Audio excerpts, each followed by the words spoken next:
if you manage or own a private practice, you recognize that there is one challenge that you always have to address, and that's finding good people. In this video, we're going to specifically talk about finding good medical assistants. If you're looking to find those people, this video is for you. And so we all know the common challenges in finding high quality medical assistants. Are they reliable? Are these people that are going to show up to work every day, show up and show up well, performing at a high level, not do well one day, don't do so well another day. They're excited, they're engaged one day, the next day they're kind of meh, and they're not really giving it their full effort. Are you going to find somebody who is open and able to learning new things? Are they going to be confused by your EHR system? Are they going to be frustrated with using different software and apps that is required in this new fast-paced style of private practice where you have to be able to learn and pick up new things? Are they going to be able to keep up? Can you train them on doing medical dermatology and then train them on doing cosmetic dermatology and maybe cross-train them on doing admin tasks? Do they have the capability to do all of these things? These are common issues and concerns that we come across as private practice managers and operators.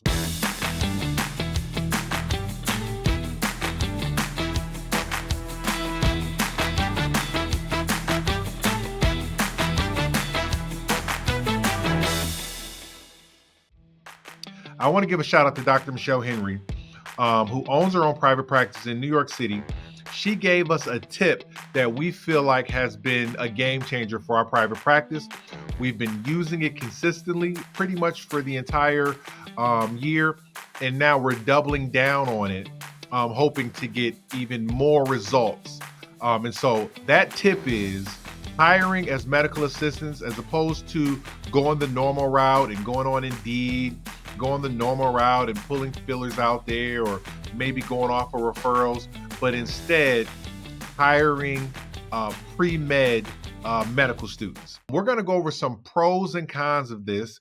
I believe there are way more pros than there are cons. I'm going to start with the cons because there are so few.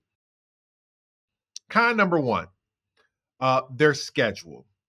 Because they're college students, because they're on a pre-med track, their number one focus is going to be their education. And that's what you want.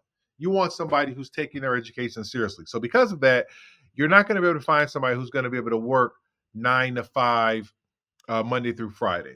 So you will have to schedule accordingly and hire accordingly when you're working with these college students. The second con is a lot of your staff, especially your full-time staff, are motivated by the consistency of a 40-hour work week or full-time work week paycheck. And they use that paycheck to pay their mortgage, to pay for their cars, to take care of their kids, to do all of these different things that are foundational to their life. And these college students, they don't have those same level of responsibilities, right? So they don't have that same level of motivation in that way. So many can consider that to be a negative. And I feel like I'm very much reaching, but I want to kind of address both sides because it's not all rosy. There are some concerns, and those are probably the two concerns. But let's talk about the pros. Pro number one, they're young. So they probably have more of a technological bent. They're not going to be scared when you hand them the iPad. They're not going to be scared when you teach them the new software that you're using for your private practice. They're not going to be intimidated by the EHR. Kind of a sidetrack, but we hired a nurse before, a medical assistant. Well, she was actually an LPN.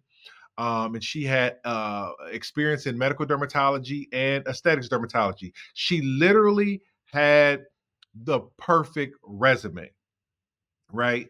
However, after the first week of her working with us, she had tons of experience, over 25 years of experience in dermatology. But within the first week, we knew she wasn't going to work out. She could not, she had trouble even just logging into the iPad. She had trouble using some of the basic software that we use on a day-to-day basis. And it was very much just a skill gap that was amplified by her age gap. And I believe that older members of the workforce bring a huge benefit to the workplace. However, there can be some holdups when you're thinking about technology. When you're dealing with some of these young college students, some of these pre-med students, that's not going to be an issue. And so that's one huge pro, their ability to adapt to new technology. Another huge pro is their ability to adapt to a new workplace. Most likely they haven't worked a whole career before. So they're not stuck in working a certain way or behaving a certain way in a work environment, right? So they're showing up open, open to learning, open to being coached, open to being taught, open to getting better. And because they know that this job is going to be a resume builder and it's going to be one step closer to their ultimate goal to become a doctor, there's a different level of intensity that they apply to their work every day. Because this is, step 5 in their 30-step process of becoming a doctor. And so you'll find that somebody who is pre-med, they're thinking 5 or 10 years down the road. And it's refreshing to be around these 19 and 20 and 21-year-olds who are thinking 10 or 15 years out, because they have to, if they want to become a doctor. And so that's definitely another pro. Another pro is, and I kind of mentioned this a little bit ago, but their motivation is not simply to make money, right? They're not working on the living for the weekend motivation. They're not looking to make money, to get a paycheck, to spend it all on fun and entertainment or whatever, to then go back to start making money again and repeat the process over. More than anything, what they want is a high quality letter of recommendation. And so, because they recognize that the goal that they're seeking is bigger than just some money that they're going to make and spend in the next 30 days, but this is a stepping stone to a lifelong career. And so, even though their career is not being a medical assistant, being a medical assistant is one step in the process of their career of becoming a doctor. Another huge pro is their intelligence. Most likely, if you're going to hire somebody who's going to be pre-med, their high school GPA is 3.8, 3.9, 4.0. They're members of all different kinds of science clubs and extracurricular activities in college. They are consistently on the dean's list. They're high performers. And whether a high performer is 20 or 40, adding high performance to your clinic makes the overall clinic better. They say iron sharpens iron. So by bringing these young, smart people in, it actually causes the older staff members who are more full time to be more on their game. I'll give you a perfect example. When we hired our first pre-med student, she only was able to work 1 or 2 days a week. And so she was only being trained. She couldn't go through the intensive 1 to 2, 3 week training process that many of our medical assistants do.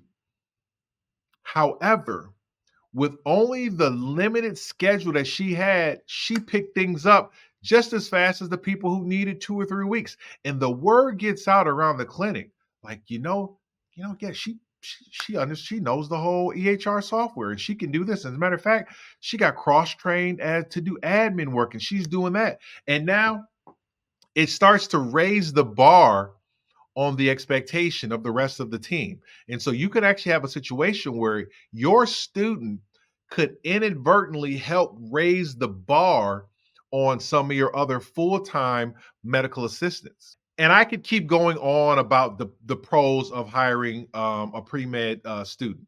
It's big. Many of you guys are probably already doing this. This was new information to us.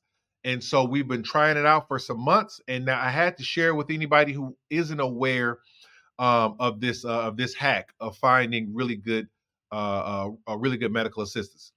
what I want to get into now is how do you find them? So here's what we did.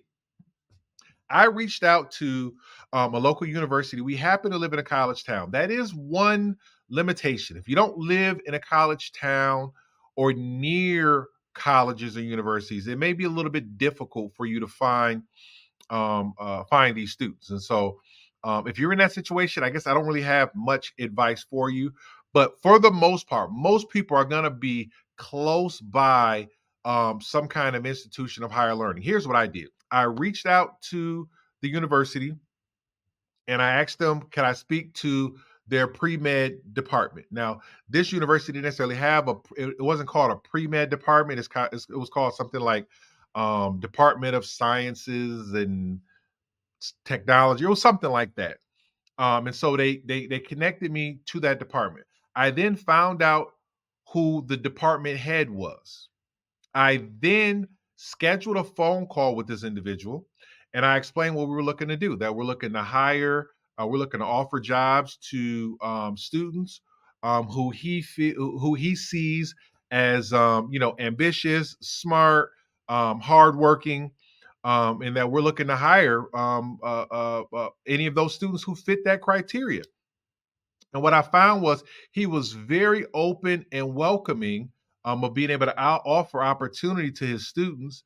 And I think that he respected the fact that I was in a large way deferring to him and saying, hey, when you find students that you feel like will be a good fit for our practice, either have them contact us or we'll contact them.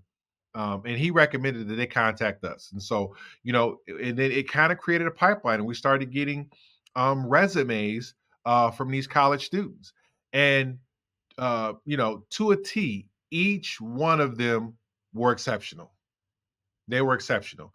When I measured up this hiring pool, the applications I was getting from the pre-med students compared to the general population of application I was getting from Indeed, I would say the pre-med students had resumes that really jumped out. Graduated top of their class, they're volunteering, they're involved in all kind of extracurricular activities. That you could tell that they put a little bit more care into how they've developed their resume. And then when we bring them in for the interview, they're just they're brighter. They bring more energy. They bring more enthusiasm. They bring more excitement. This is not just a way for them to make money, but it's a one step closer for them getting to their ultimate goal of becoming a doctor. And so this is what we've done. It's worked out incredibly, so much so that we started off with one of these students, and we just hired another one today. Very good chance that we'll hire maybe one or two more. Keep in mind, these are new hires that may only be able to work 8 to 15 hours a week. So you may have to hire 3 or 4 of them to equal one full-time employee.